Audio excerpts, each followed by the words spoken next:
ఓం నమో భగవతే నమః. శ్రీ దుర్గాదేవియే నమో నమః.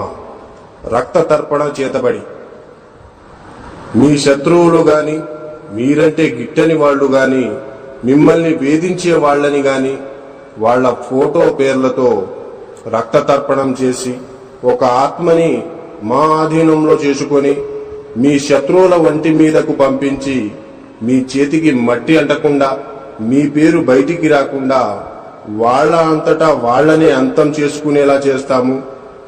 మీ శత్రువు మిమ్మల్ని ఎలా అయితే ఇబ్బంది పెట్టారో వాళ్ళు కూడా ఈ రక్త తర్పణం చేతబడితో నరకయాతన అనుభవించేటట్లు చేస్తాము. మీకు ఎలాంటి సమస్య అయినా సరే, భార్యాభర్తలు విడిపోయినా, ప్రేమికులు విడిపోయిన వాళ్ళని వశీకరణ పూజతో మళ్ళీ కలుసుకునేలా చేస్తాము. జై దుర్గమ్మ శక్తి. మా వీడియోని చూస్తున్న ప్రతి ఒక్కళ్ళు కూడా